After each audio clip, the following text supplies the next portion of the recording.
Ika 19 verse 15, parang pagpapautang kay Yahweh. Yun naman pala eh. Parang pagpapautang kay Yahweh ang pagtulong sa mahirap.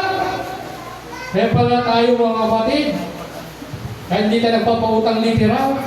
Yung ginagawa nating mabuti sa ating mga kapwa, nagpapautang tayo kay Yahweh. At pagdating ng panahon, si Yahweh ang? Si Yahweh ang? Ano ibig sabihin yan? Pag may pangailangan tayo, marunong kang tumulong, pro-provide din yung pangailangan. Sarap pala ng ganon. Nagpapautang tayo, yun yung sinasabi, pag pinautang mo, huwag mong hintayin yung balik. Si Lord ang magbabalik. Anong sabi niya? Huwag mong bigyan ng tubo, huwag mong lagyan ng tubo. Si Lord ang magpapatubo. Anong tubo ni Lord? Hindi lang 10%, 20%, 30%, 40%, 100%, and so on, kundi siksik, liglig, at umapautang. Yun yung tubo natin sa mga nagpapautang. Tumutulong sa mga. Ano pa? Pastor, mahirap ako, hindi ako marunong tumulong, hindi, wala ko kayo. Hindi, marami tayong dapat itulong. Maliwanag po. Proportionate giving, yung magbigay ng may kakayahan. Amen po? Tama ba, Mother Court? Ha? Pantay, yung ano, wala kang tawag nito, wala kang kinikilingan. Di ba? Sabi niya, sa loob ng isang taon sa inyong kalalakihan, 3 beses na harap kay Yahweh. Tuwing, yung pista pala, may pista ha. Pista ng tinapay at walang kapalsa. Pista ng mga sanlinggo at pista ng matulda. Magdadala sila ng handog tuwing haharap. Next. Ayon sa kanilang makakaya. Yun. Amen po? Amen. Halimbawa, in-invite tayo ni Sister Aida na magpista. Baka mamaya may dala tayong litson. Diwata din natin. Amen po? Hindi naman litson ninyong tinulong mulmul eh. Hindi ko lang sinabi ito na baboy eh. Kung may litson na mulmul, Sister Aida, di pasalamatan mo. Amen?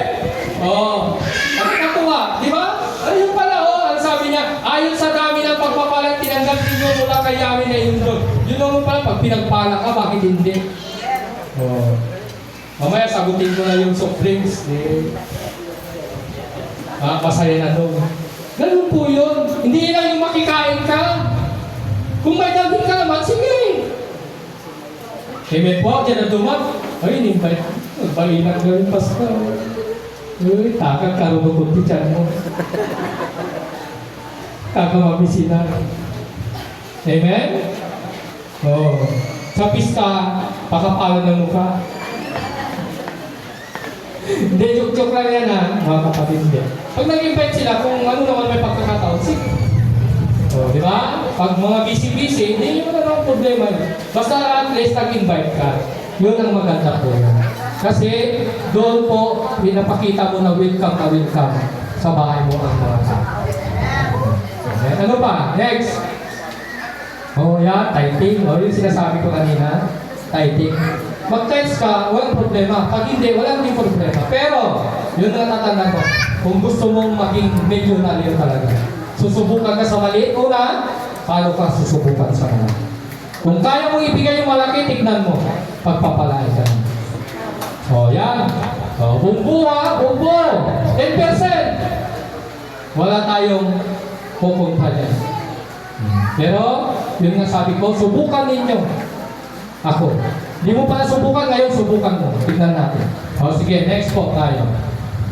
Yan, conclusion. Palakpakan natin ang Panginoon. Mangaral 5:15. Ang gahaman sa nasapi ay walang kasiyahan at sakit sa kayamanan. Ang hindi masiyang sa kaunting pakinabang, ngunit ito man ay walang kabuluhan. Habang lumalaki ang kayamanan, dumarami ang pangailangan. Di ba na ano nyo? Nakaka-relate kayo minsan sa buhay ninyo? Pag maraming blessing, maraming dumadating na resibo. Amen? Sabi nila, nung marami kang blessing, sabi ni Mrs. Ay, dimak 30 kurinte. Kunana, bigla-bigla. Pero nga, dimak 30 kurinte. Siyempre, marami kang kinita eh. Nakalaan pala yun.